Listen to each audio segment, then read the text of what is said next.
back to movie review. That sounds about like what we're about to play in just a little bit. Today we're going to be talking about the top 10 scariest, creepiest bands / artists. I will warn anybody who's a little squeamish, or if you have children watching, don't let them watch this. You probably shouldn't let them watch the show anyway, but in this particular case, definitely don't let them watch this episode. It's too much. The first creepiest band. Oh yeah, Nathan's here with us. I forgot to even mention him. Hello.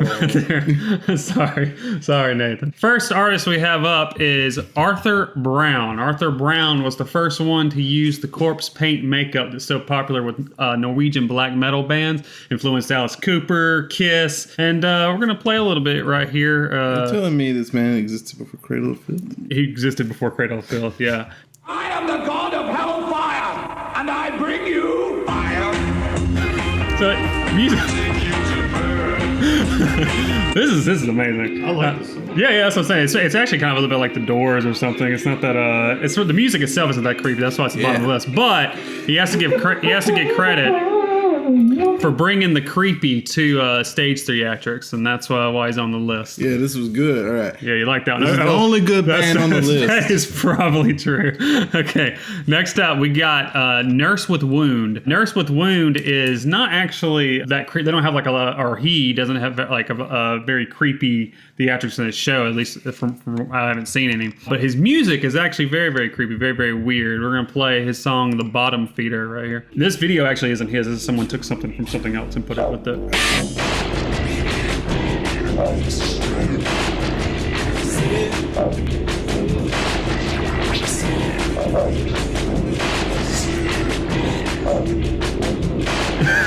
I like. Yeah, this is actually as creepy as I thought it was gonna be. Hold on, what's this? Oh, this is nice. Yeah, it is. All right, well, I messed up. Nurse with Wound does have some creepy stuff. Well, if I had a... What makes the band creepy? Well, the music. This is not... I feel betrayed. This is so pleasant. What the fuck, Nurse with Wound? Internet, you lied to me. You lied to me so hard. Everybody's like, Nurse with Wound's the scariest shit I've ever heard in my life.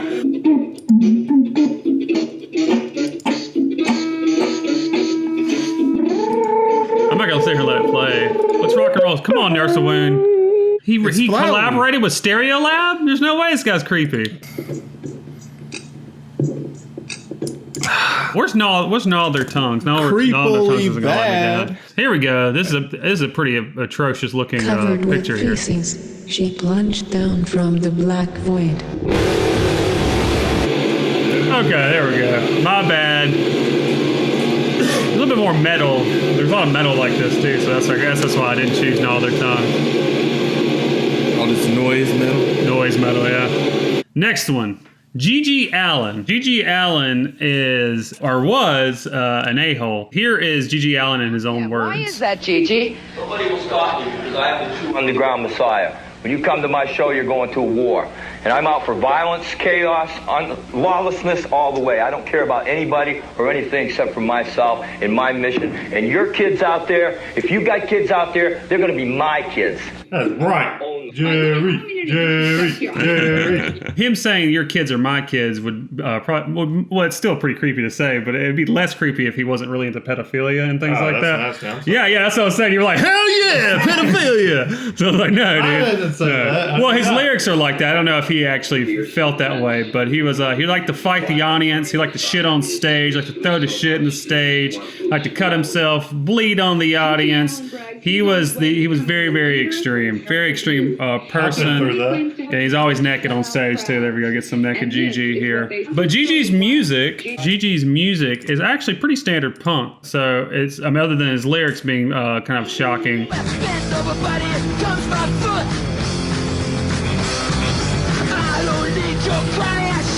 It's just punk music. So yeah, he doesn't win in the creepy regard in that aspect, but he himself was pretty pretty crazy. And then people today, I think, like spit on his grave, and that was supposed to be like an honor for Gigi because that's what he would have wanted. Does he haunt anybody? You don't want to be haunted by Gigi Allin. It'd be like being haunted by AJ, but like 10 times, million times worse.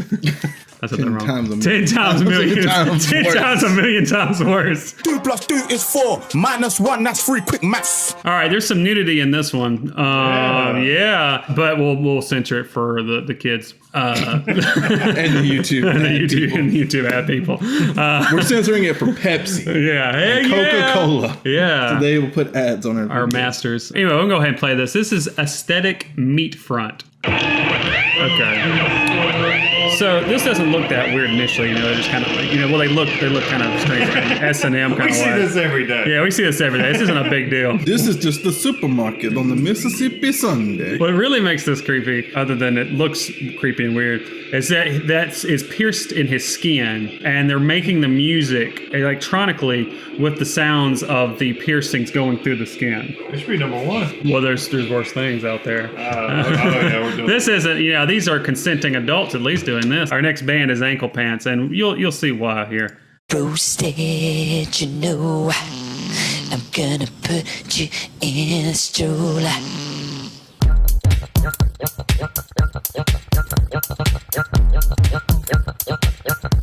It's catchy. I know, it gets in my head sometimes. Gives me good stuff. There we go. In a stroller. Roasted, Here we go. you know. All right. Anyway, Anklepants. Anklepants, it just has a really weird prosthetic penis alien thing going on. It's fairly creepy, I think. His music is fairly creepy too, but his music actually has like at least some rhythm. Some of these other acts don't even have that, so I have to give it to His him for music that. is not good, but the aesthetic is creepy. Yeah, basically. His Yeah. aesthetic is creepy. Yeah, I believe he used to work on like movies or something because he actually made the prosthetic himself. So That doesn't look movie quality to me. here's another Anklepants song, and it's too good. Yeah, it's too good. See, so that's why he doesn't get a higher on the list, I don't think. All right, next up. This is Stalag or Gulag. I don't know if they had a name change. I don't know what's going on here. Basically, their whole shtick, they have asked mental patients to scream on their records. So we're going to listen to that right now. That wonderful.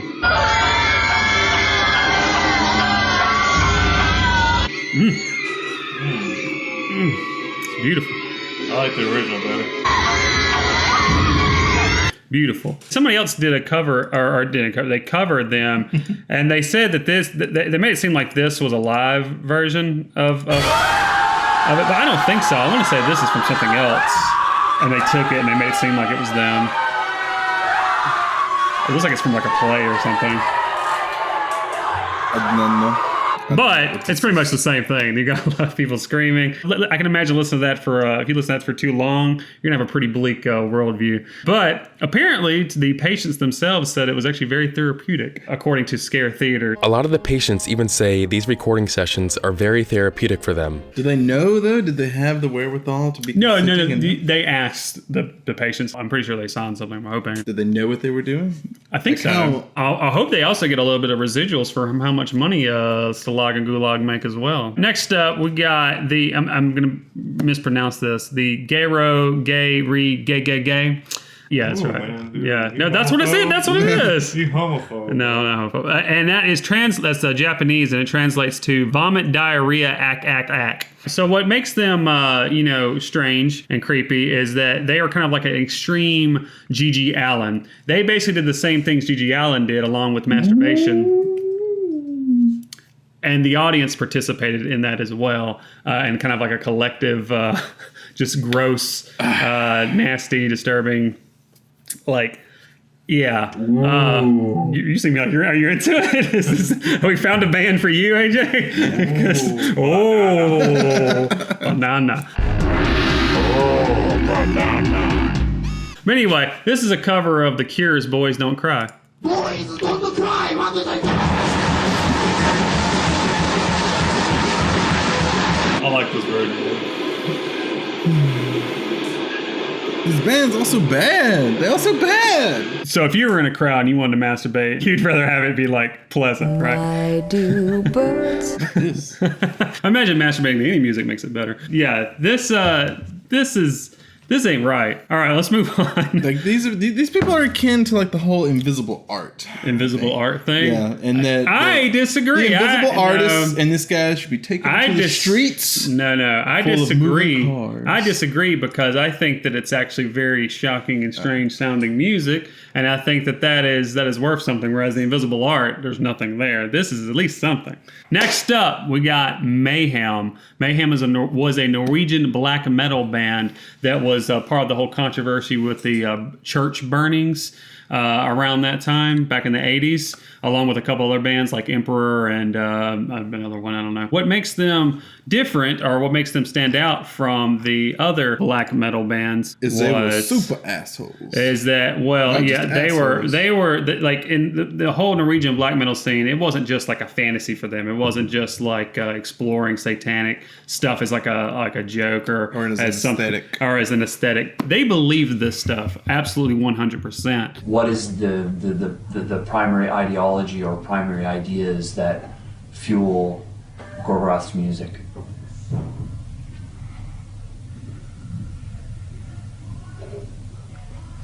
Satan.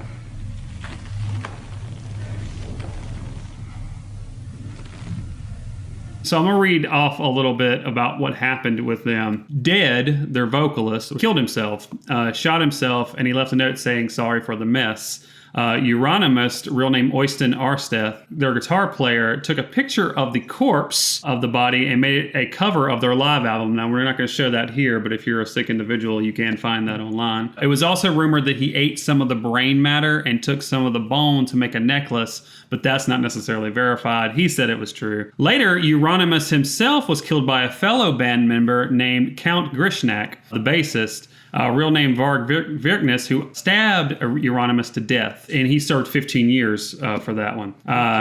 15. Because he said it was in self-defense. And he said some of the stab wounds where it was actually the glass that, during the scuffle they were having. Because he said that Euronymous was gonna take him and torture him and film it. And so he's saying that he was, scared for his life. But I don't know if people believe him. And he has a project called Burzum. He still releases music under. And he's also a Nazi or a nationalist. Yeah, not the best people. We should invent that prison from Marvel that's in the middle of the ocean. But, actually, the show Metalocalypse, that band is based, a lot of the stuff is based on Mayhem's, real story. Let's see how evil Mayhem was. All right, that's Dad walking through a field. Yeah, their music actually isn't that, it's as creepy as Norwegian black metal can get.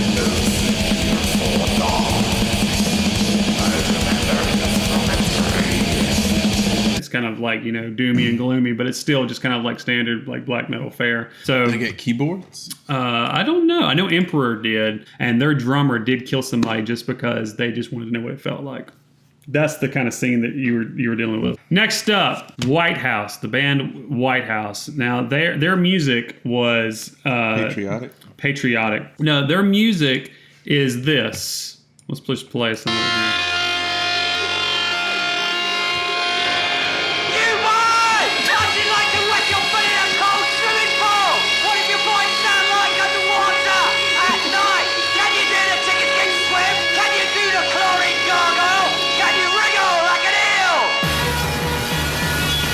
Now, this is actually pretty tame, what I just showed right here, as far as their lyrics, because what makes them creepy is the lyrics are usually based on murder and shock value, and that's what a lot of the band members, they enjoy. But, other people have done that too. That's not what really makes them creepy. What makes them creepy is one of their members, Peter Soros, writes books, and he's also helps them with lyrics and everything like that. And he is very obsessed with rape cases and pedophilia and things like that.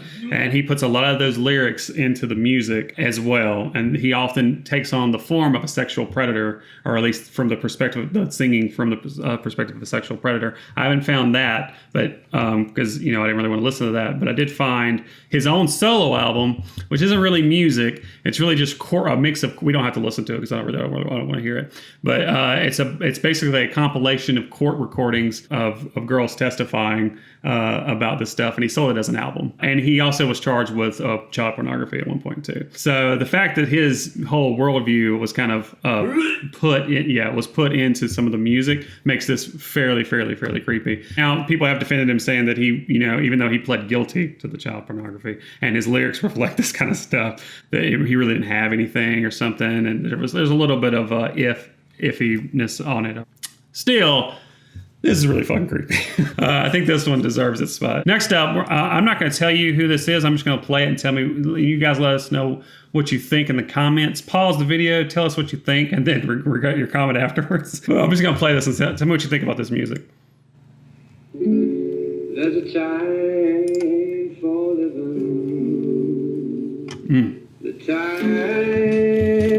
so flying.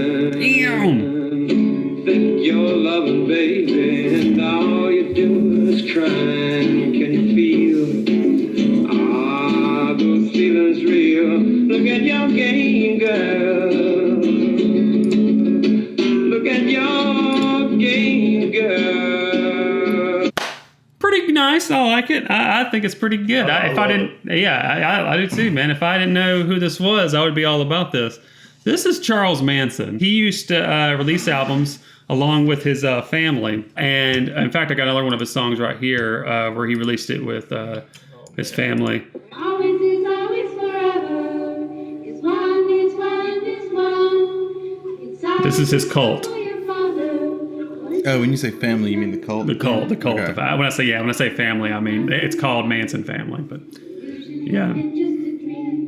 Who I shouldn't have to. I guess I should explain who Charles Manson. I mean, I'm assuming most people know who Charles Manson is. Charles Manson was responsible for the Sharon Tate murder, as well as a whole slew of people, because he believed that there was an upcoming race war, and he wanted to go ahead and get it started.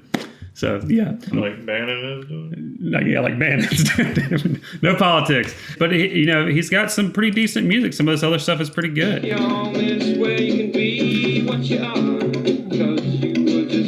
It's pretty good, and I think that's what makes this one the creepiest. I think is because I'm listening to it, I'm going, all right, I get into this, but he's a horrible human being, and I think that's what is the most creepy. The rest of this you can listen to and be like, okay, nobody with human ears is going to listen to this and be like, shit.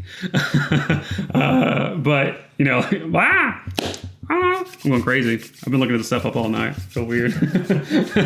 Okay. You okay? I know. I feel like I'm going a little crazy after going through all this, but that's what makes it creepy. The most depressing episode of Taboo. It's probably one of the most depressing. I think he was friends with like one of the Beach Boys, too, or something like that. So he has like some kind of musical aspirations. Pause this right here. Pause this. Wait, hold on. Garbage. Right, I gotta give a shout out to the person you didn't put on this list. Okay. The only person that I vie for to be on the list. Robert Johnson. Robert fucking Johnson. But is Robert Johnson creepy himself? He sold his soul to the devil at the crossroads. I feel like that's better than black metal. Yeah. He actually did it. AJ won it. AJ, whoa. So listen to that. Listen to the skill he gained. Here's the thing, though. Hold on. I'm going to defend myself against this, for one. This is a fictional story, for one. It's not something he believed. He wasn't a sexual predator. He didn't murder anybody. Okay. He just made up a fictional story. There's so many death metal acts do the same thing. They may not be as good as Robert Johnson. Oh, I don't know if he's that good. He's just highly influential. Sounds pretty good to me. I don't know. Robert Johnson, y'all. Robert Johnson, #1, top 10 creepiest bands. I respect his place in music. I wouldn't listen to it. I think it's pretty good. I wonder if you can buy your soul back. Can you buy your soul back from the devil? I don't know. Yeah. What does the devil what you need have from to you? do to buy your soul back from the devil is you have to go collect other souls that are indebted to him. And if you collect enough of them, he's like, you can have yours back. Except for he's a trickster and he probably won't actually do it. I haven't finished Cuphead, so I don't know what happens. If you take other people's souls, you're still going to fucking hell. I don't know, man. Anyway. I don't know. Those are honorable mentions. We might do a top 10 creepiest songs later, because I think there's actually creepier music out there that is from artists who don't necessarily do that stuff all the time. That'll be another list for another time. I was going to shout out recent patrons, and we haven't done that in a while, but This video is too depressing. I'll shout you out on the next one, patrons. Okay. Sorry, patrons. I'd like to shout out Tokyo's Reanimator. Tokyo's Reanimator won the music choice selection suggestion thing for my episodes. Here's the thing about Tokyo's Reanimator. That's also Everardo Espinoza from the Black Guy. He's the same guy who won last time. It was just a different account. Is it really? So he won twice. How do you know? He won twice. He told me. Oh. He won twice. And What a he, cheater. yeah, I know. He's such a cheater. Say bye, Nathan. What are you doing? He's doing a butthole symbol. Are you That's making- the way the video's gonna end. We got like 30 seconds left. What? Are you trying to be weird like the avant-garde artists here? All right. Anyway, later, everybody.